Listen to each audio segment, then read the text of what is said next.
But yeah, I'd probably say those, like, it's even just ones in the salon where I suppose it's almost moments. Again, I can't necessarily give specifics, but sometimes obviously everyone during the job, you'll have something that comes in and it makes you quite nervous and you think, oh, Mm, I hope I do a good job of this. Like, I hope this goes well. I really want to. mm, And I think a lot of those ones where sometimes you can doubt yourself or you think, oh, I wonder if I can do this. And then I think just doing it and then getting again to the end result, like you get mm. so much fulfillment from it. I think those ones are always really good. And I think you get those throughout your whole career. I don't think there's ever one bit where you'll ever get to a point where it's like, right, I don't worry about anything I do now. But I think those, you always get that fulfillment from it.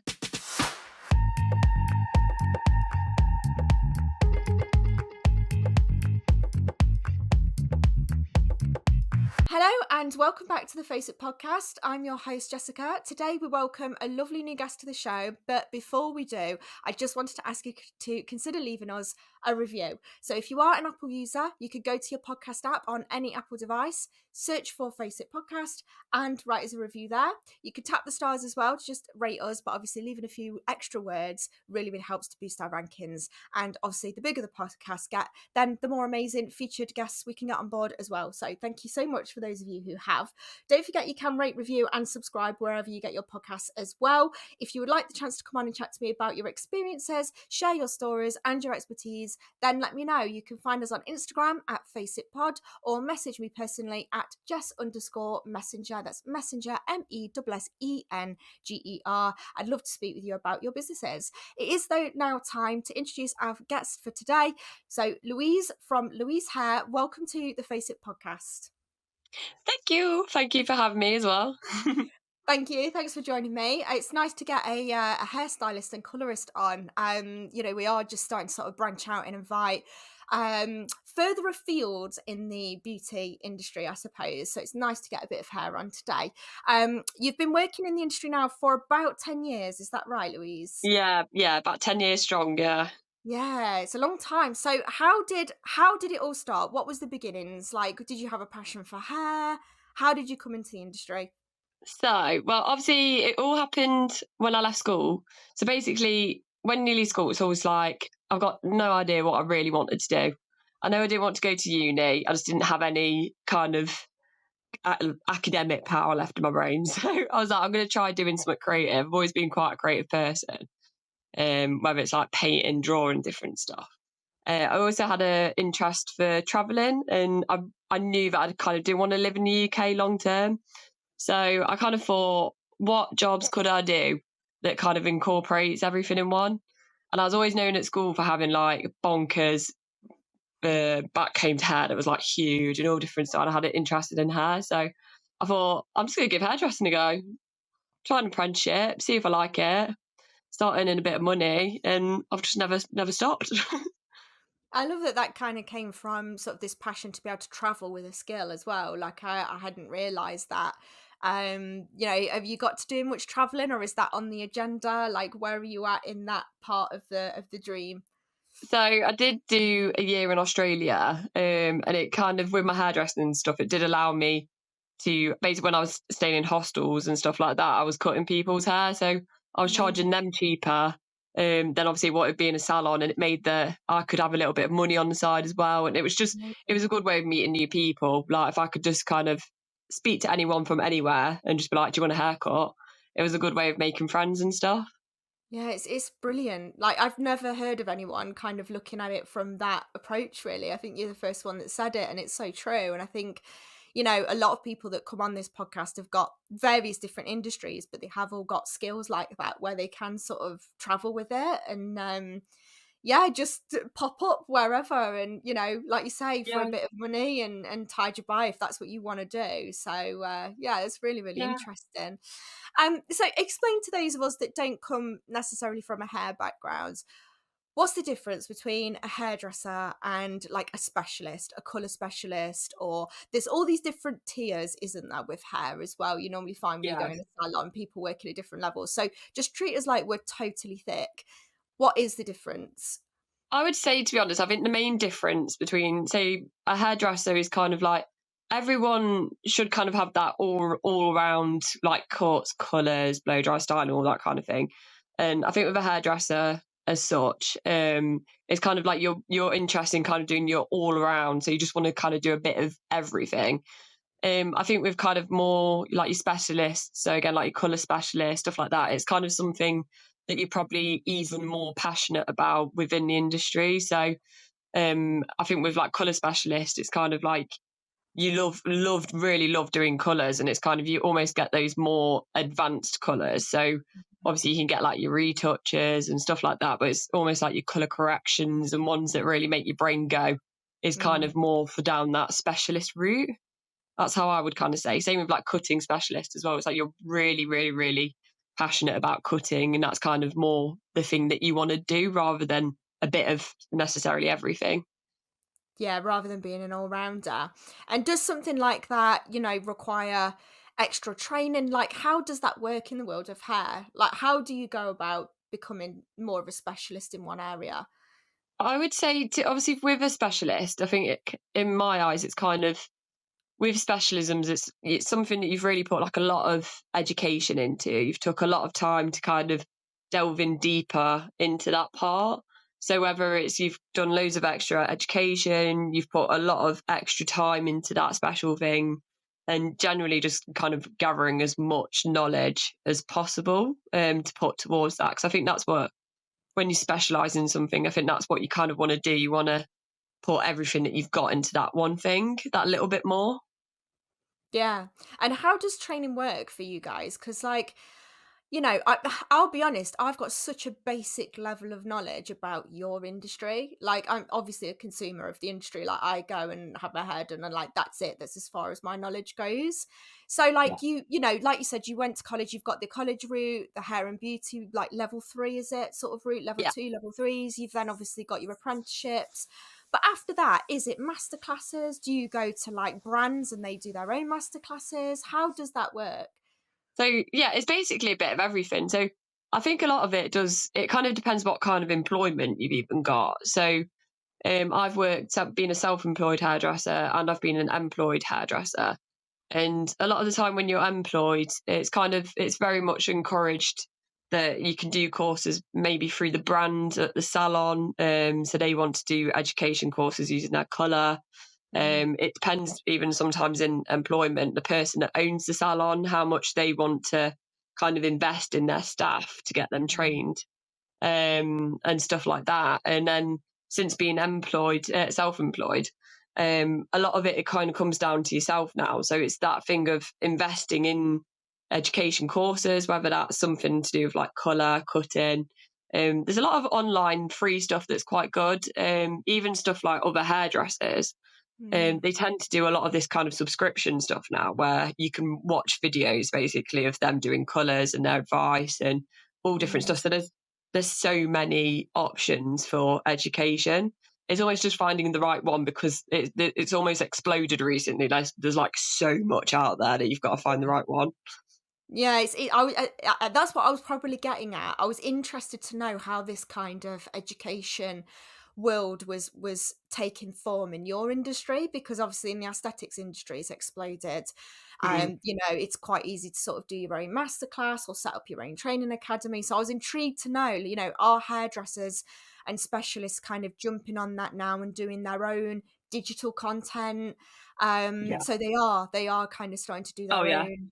There's a Yeah. lot like that's it's even when you go on Instagram now, and I follow a lot of different hairdressers because I always like to go on there for kind of like new ideas, anything like that, and like inspirations. And a lot of it now it's kind of all drawing at having education courses and how new balayage techniques, new Mm, everything.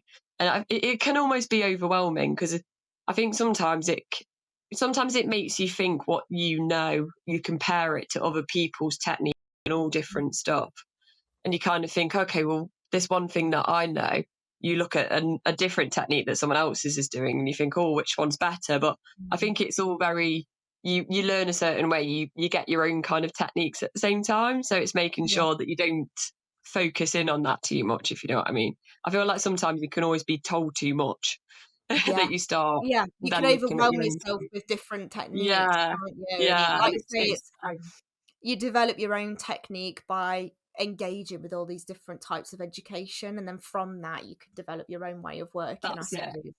Yeah. Interesting. So why did you decide to specialize in color? Like, at what point in your career did you realize that that was your passion? To be honest, I think I've always knew it was my passion. Probably like my first year of hairdressing as like a full blown qualified hairstylist. So I think for me, it's something that I like being playful with it. I like trying out loads of different colours. I like taking risks a little bit more with it. Mm, I feel like I naturally understand it a lot better as well.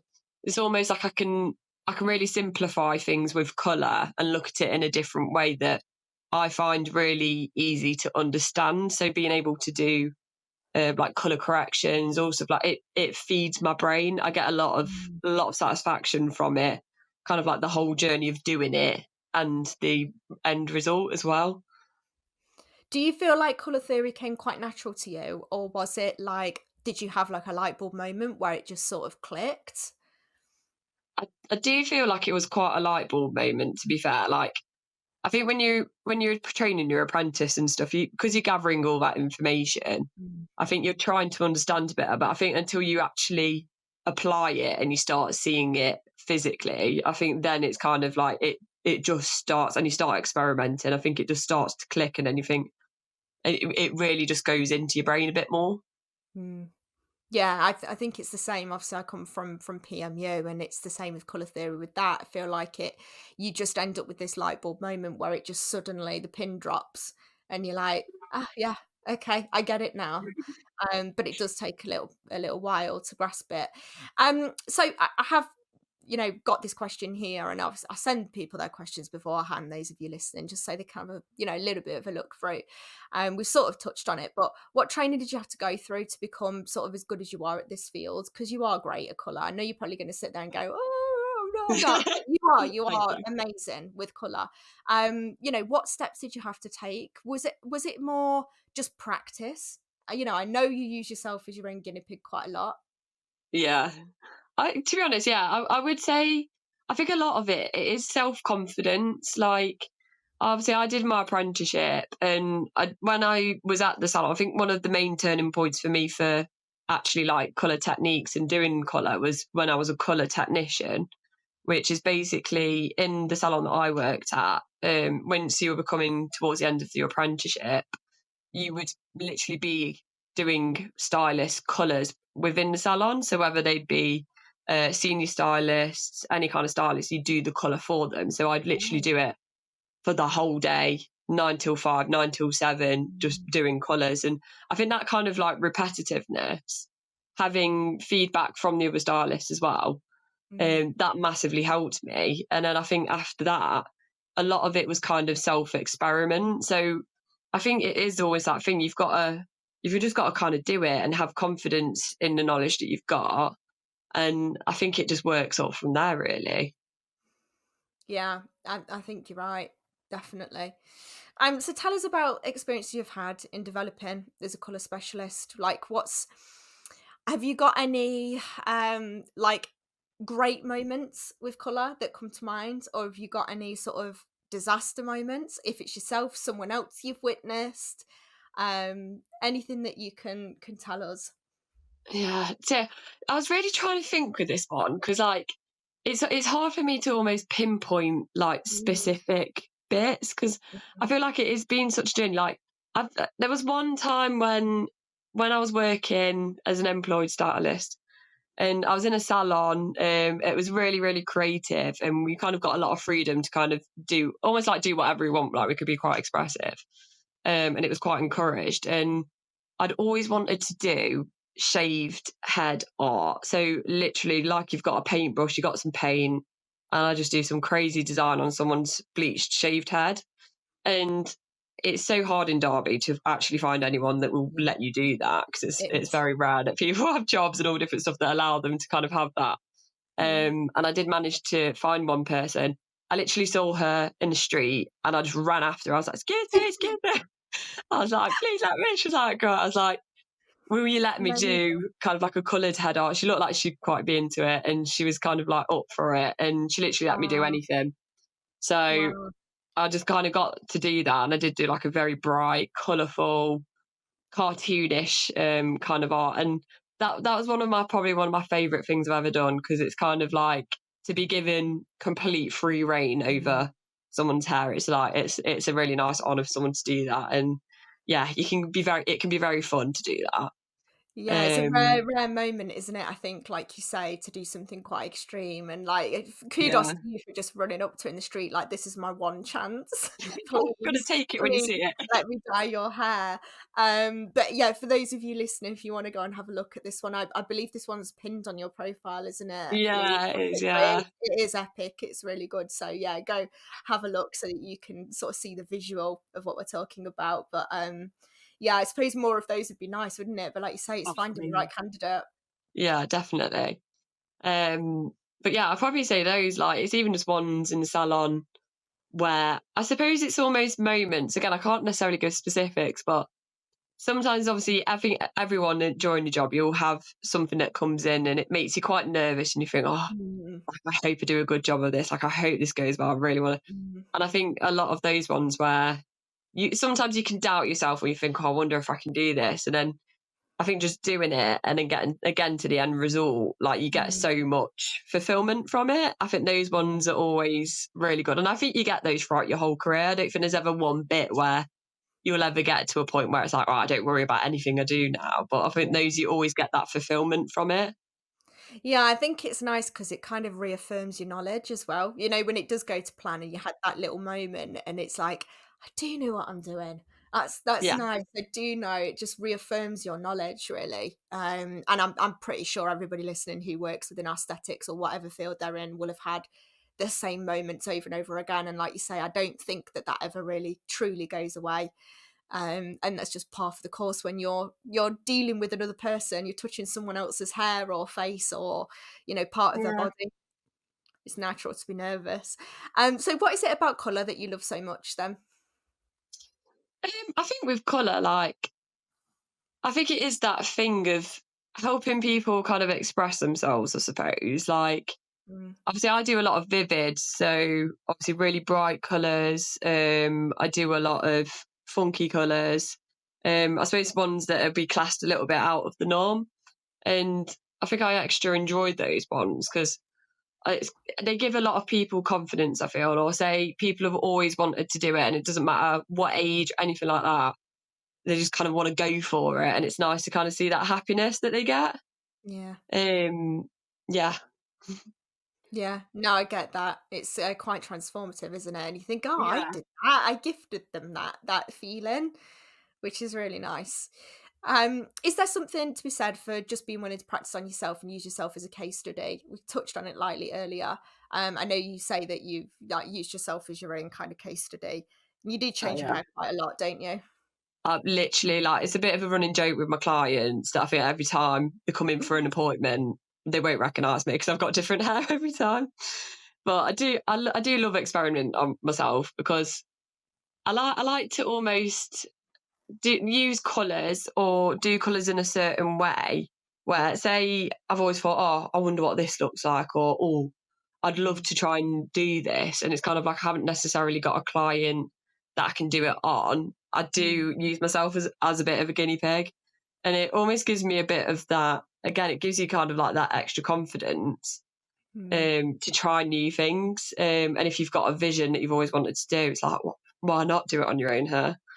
And yeah, I of think as well, I think it's harder for me to do it on my own hair because I still course. can't see the back. I've not got eyes at the back of my head, but I like giving myself a bit of a challenge as well. So it's always fun. I think if you can experiment on your own hair and stuff, I think it almost attracts clients to you as well because Yeah. I do a lot of things to my hair and have vivids and all different stuff like that to my own hair, and that attracts some of my clients as well. I think they quite like that I do that. Yeah, 100%. Do you get that when you're out and about as well? Like, I've had it with tooth gems, where people are like, "Oh, I like those. Where did you get those done?" You're like, "I do them." Do you get it with your hair? And like, "I like your hair," and you're like, "I did it." Because then they're like, "Oh, well, I'll come and see you then." Have you had that comment before? especially with Yeah, I gold have hair to be colour. fair. Mm. Yeah, it's always a nice one as well. It's kind of like, oh, I've done a good job. Yeah. It's been, yeah, it's been good. But yeah, you do get that. And again, it's kind of like, I think you kind of, what's the saying where they always say, like, you bring your own, don't you? So you attract your own kind of thing. Yes, it's true. You Yeah, attract which your I own think is tribe, nice. don't you? Which, Yeah. kind of goes down the branding route a little bit, for those we get a lot of newbies to the industry that listen to this podcast, and they're just kind of trying to find their feet, which is why we love getting people on like you who've been in their industry for so long now. And a lot of the question is, struggle to get clients, I'm struggling to build my book. And it's like, actually, you are your own best client. So Hmm. look for more people that are like you. What do you like out of your service? How do you like your treatments to be done? What's the end result you look for? And do lots of that, because there are probably more of you. If you exist, there's probably another 100 of you out there, Oh, another 1,000 of you out there. So yeah, I think that's quite nice to hook that into the branding side of things. Be your own brand, really, and like you yeah. say, be your own experiment, because you're wearing your brand every single day, and people will ask questions about it. People will book in because of it. Yeah. And I think, yeah, if you're not willing to experiment on yourself, it's like, why not? If you're not going to Yeah. wear your own products or whatever else. So yeah, I could agree with you 100%. on that. You also lean towards more creative cuts as well as colour, Louise. Have you Yeah. found it easier to establish your client base by being less generic in your cut and colours? So like we were just saying, you clearly are not so generic in the way that you look. You've got quite a Yeah. unique cut, quite a unique colour. Have you found that it is easier to establish your clients because of that? Do you know what? Yeah, massively. Because it's something that it's almost like I haven't almost took too much notice to, but then when you get asked Mm, about it, and I do reflect back onto my column, and it's massively made a difference because I feel like, especially I do a lot of like shag cuts again, with like vivid. So my cutting, I do some mullets, mm, stuff like that, and again, obviously I've got my hair in a bit of a growing out mullet at the minute, but it's I think it makes a massive difference. And my clientele now, I'd probably say probably about 60% tends to be on those kind of specialised cuts.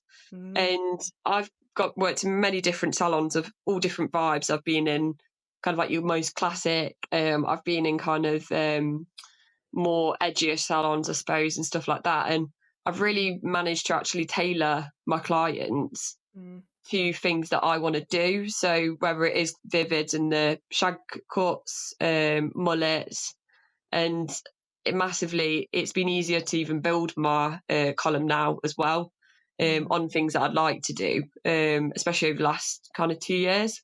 But I feel like mm. having that niche in a different type of cutting, um, I feel like people are looking for that, because I think when you go into like a stylist or a beauty or whatever, you kind of look at what they do, and if it's very somewhat specific to what you want, you've Mm. got more confidence in that they can see your vision, and I feel like Yeah, that kind of definitely. reflects. Do you think, because obviously you've been around now for the last 10 years, so sort of the boom of Instagram and that, really, do you find that since, we've had more ways of personalizing our services online, that people are now more selective about who they go and see because they can see someone's specialism? Because if you think back 10 years ago, if you worked in a salon or whatever, it was very hard as a consumer to know what someone's capability really was, other than what the salon told you it was. So Mhm. it has changed the game quite a lot. Would you agree? Massive, like massively, yeah. It has massively changed because, as I said before, like even then, it was kind of word of mouth, Mm, or I suppose if you'd seen one of your mates or someone got a cut and you think, oh, who's done that, and or as you say, you'd walk into a salon and you'd kind of say, I want this type of cut. Who would do it best? And then they just kind of book point you you in at with that someone. person. Yeah. Yeah, whereas now, like, because obviously we do use Instagram, it's quite a big platform for like business and stuff. Like, people can really have a look on there and actually see what you do, see what things you do specialise in, see what cuts you do. And they kind of want to see those examples probably Mm, way before booking in as well. Like, they want to see quite a consistent showing of that. yeah. So it's a lot, yeah, as for consumers, it's a lot easier for them to find specifics. Yeah. Definitely. Um, what's your favourite trend of the last couple of years? I feel like I know what you're going to say now. You've told us that. Yeah, I think definitely like shag cuts and mullets. They Yeah, have been my favourite trend yeah, for sure. they're back, aren't they? And I don't think they're going anywhere anytime soon. No, I don't think so. I remember when everyone first started getting them as well, and it was kind of like we always used to say to each other, like, "Oh, I wonder how long this is going to last, like how long." And it's especially shag cuts. I feel like mullets are starting to slow down, but they're still not going anywhere. But I think we've kind of like your butterfly wolf shag cuts. They're all kind of very very similar. They are definitely not going anywhere. Like I feel like they've just opened a whole new door to people, especially with long hair, Mm. that they just couldn't see before. I love them. I'm obsessed with them. So I hope they're not going anywhere anytime soon. I'm going to keep cutting them. Are they super fun to do? Oh, I love it. Oh, I love it because I use a razor as well to cut them, and to be honest, that's only something I've been doing in the last 2 years itself. Mm. I never really used to use a razor that much before, and I'd always joke to my clients before I start cutting them. I was like, "You will see me raise your hair off when I'm chucking it about because I'm so in the I'm in moment. the I'm moment. chucking hair left, right, centre." But they're very, very fun. On the flip side of that then, what trend do you not like? Has there ever been one in the last decade where you've been like, "Oh, I'm over that. That doesn't need to come back." The one that sticks out, and probably most hairdressers will probably say this, is the time when Kim K went from having really dark hair to white blonde hair within 24 hours. And that just all hell broke loose. It was absolutely meant like the amount of Oh, people, honestly, the amount of people that came to the salon and were kind of expecting the same thing. They were like, I want to be this blonde by the end of the session, which is in most cases, 99% of cases, it's just not possible.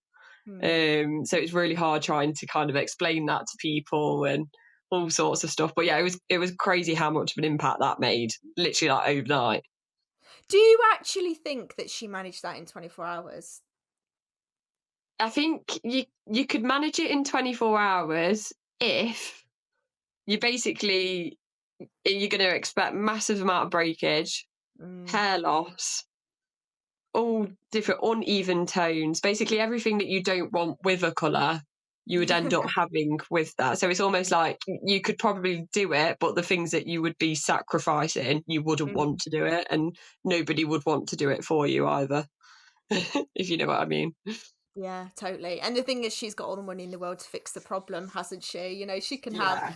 all the really expensive treatments and all the really expensive extensions and, just try and mask the problem until it grows back and all of that. But, the average Joe doesn't have that disposable No. income, I suppose. So you're stuck with it, aren't you, once you've done it?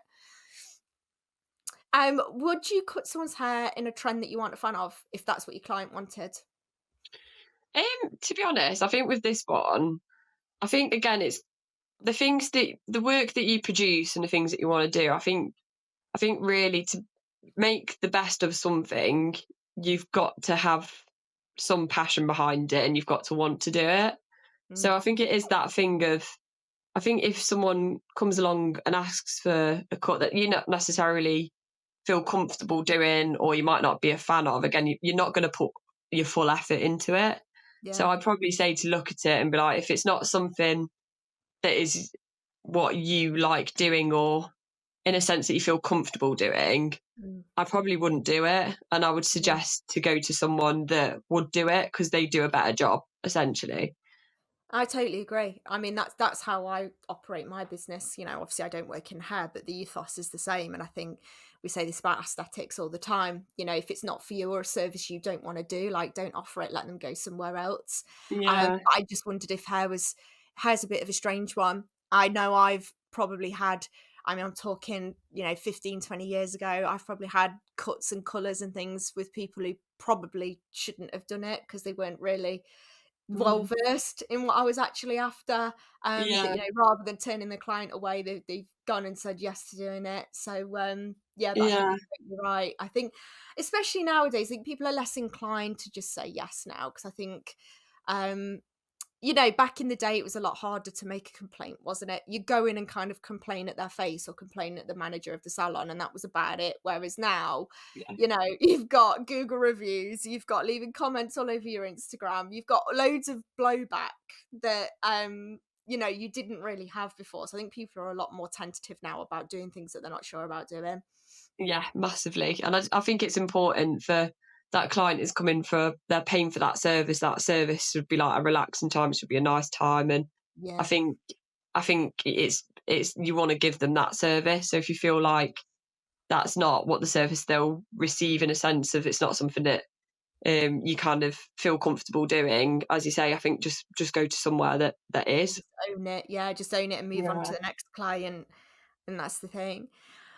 So let's take it away from, you know, sort of cutting hair and colouring hair then. I'm interested to know what your thoughts are and your opinions on high street hair care versus salon hair care, because I think, you know, there's always this question of, can you actually shop quality hair care products on a budget? Is that a thing? And what are the key differences, I suppose? Yeah, I'd say so. This one's quite a tricky one as such, because Mm, even some of the high street brands are salon brands.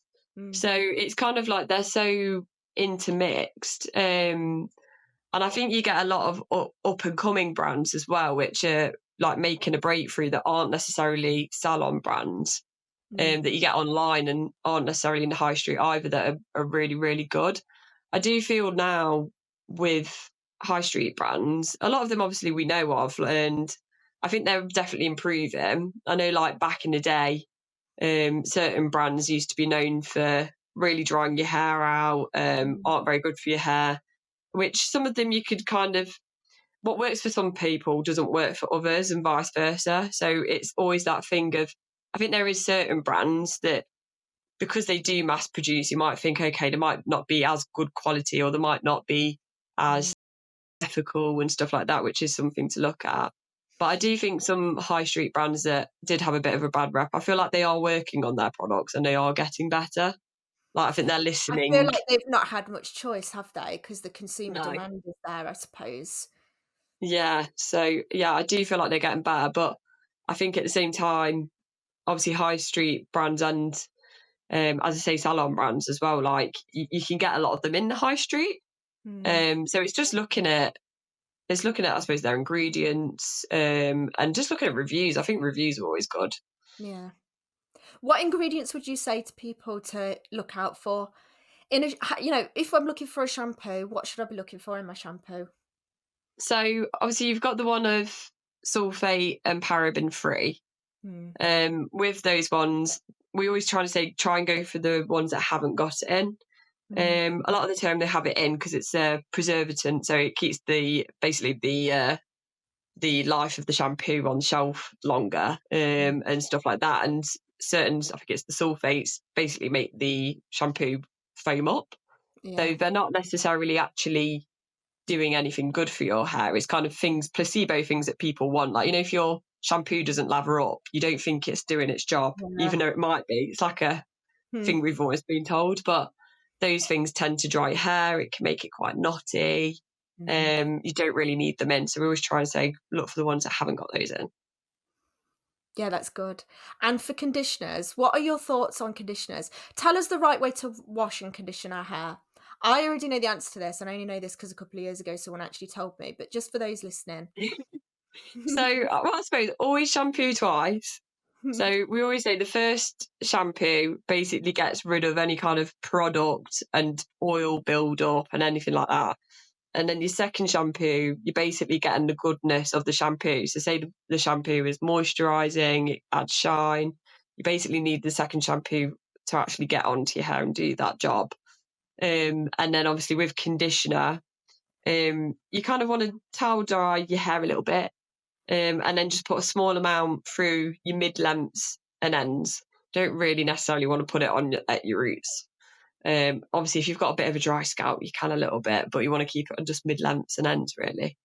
But I'd probably say that would be about right. Obviously, it depends on your hair texture as well. But I think for most textures, you kind of want to do about that. Yeah, I never knew about the double washing until a couple of years ago.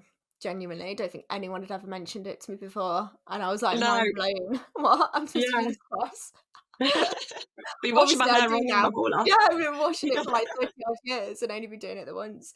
But it's just not something that gets mentioned, but I think, again, with the internet, there's just more access to knowledge now than there ever has been, so you just Yeah. see it, you see people doing it or you see people talking about it and you're like, "Wait, what?"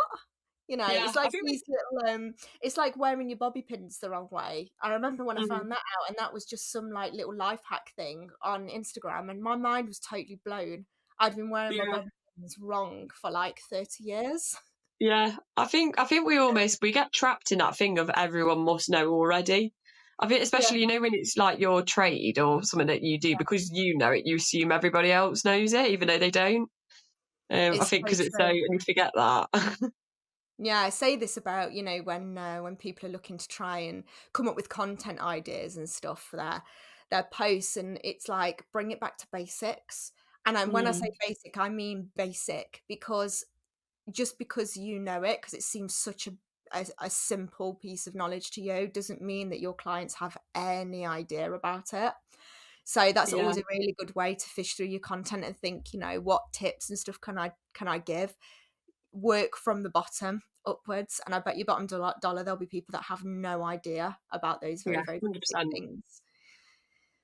So tell us a little bit about what the fellowship Project Colour 2022 was it? Project Colour 22? Yeah, What yeah. was that? Explain that to us. So it was basically a course that I rolled myself on. So essentially, it was a group of hairdressers. So we're all different levels. And we got to go to London every month. And we had all different mentors that are quite established in the hair industry. So obviously, Project Colour is focused on colour. And you basically had all different mentors to kind of show you and do all different types of things. We got to do photo shoots. We did a show at the end where we got to create a look, and we had to do that in front of lots and lots of people. So yeah, it just creates kind of like a lot of opportunities, and you get to talk to a lot of like-minded people that you wouldn't necessarily kind of get to see, I suppose. Yeah. Was it a good experience then? You enjoyed it? Yeah, I did enjoy it. I think it was nice. Again, it was nice to kind of see that part of the industry, because Mhm. I think when you work in a salon and stuff like that, you don't necessarily get to see it. You kind of see things on like Instagram and stuff like that. But I Mm. think if you have an interest in kind of like the creative side of people creating collections and Yeah. all different stuff, it's really cool to kind of get to see that side. Yeah, I suppose more the commercial side of things and, like Mm. print media and catwalk and that kind of stuff. It's a different side to it, isn't it? Yeah. Have you ever been interested in doing that kind of stuff? And I'm assuming it's really quite hard to break into, just like anything else.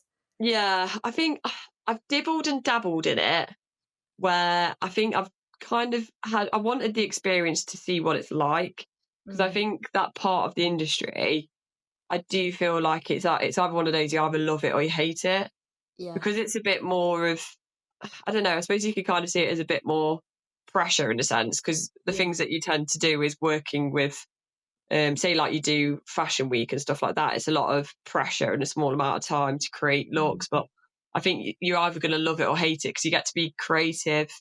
It's almost quite fun, I suppose, to have that kind of pressure being put on you as well, because you get to see what you can create in that. mm, But yeah, I've dibbled and dabbled in it. I think I've come to the conclusion I love creating for photo shoots and having that kind of creative side to it. mm. But I also love being in the salon with my clients and having that journey with them as well. Yeah. Yeah, I think that's a good mix. And like you say, the beauty of photo shoots is, I mean, that could go straight on your Instagram, once you've done Yeah, it. And, it's nice to dress up. It's nice to have your regular clients and everyone can see like the regular kind of people that come in and out and what that looks like. But then sometimes just having that one glassy photo shoot every now and then of showing what it looks like really dressed up. They've got their yeah, jewelry on and they're like, they've got a nice handbag or whatever else. It's nice to be able to see it dressed up in that way, I suppose. yeah. Just a different type of content, isn't it? It is, yeah. It's a lot of fun, because you can kind of create things that not aren't necessarily kind of like day to day. Mm, Or again, if you've got like a vision that you want to do and stuff like that, and it's kind of nice to see your work in like a different limelight Mm. as well. Because you can kind of look at it a bit more from an outwards perspective. And again, you kind of look at it and you think, oh, I think like I've done that. Like, yeah, actually, Yeah. it looks really cool, and I've kind of created something that other people like. And yeah, it's kind of nice to see it in that kind of way as well.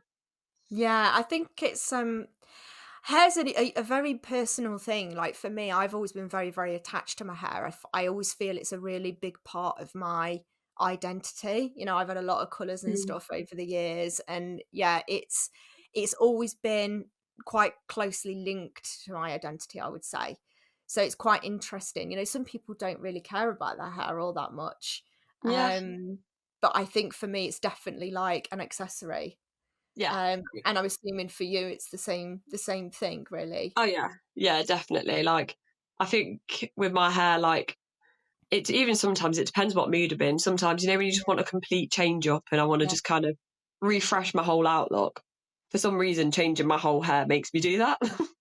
I don't Yeah, know why, but it's funny you say that. I've come to recognise a pattern. I tend to go brown, blonde, red, brown, blonde, red. That tends to go in cycles over like a yeah, 5-year period or whatever. And the red always comes when I'm having a bit of a crisis. And I never realised this. It's like this instant thing. I need to be red, and I need to go and have my hair done, and I'll go and get it done, and I'll love it for about a year. And then when I've kind of fixed whatever the problem is going on in life, whether it's a career change or like, I don't know, something going on at home or yeah, whatever, I then feel like I'm over it. And I'm just like, okay, just gonna go back to sort of my brown or my blonde now.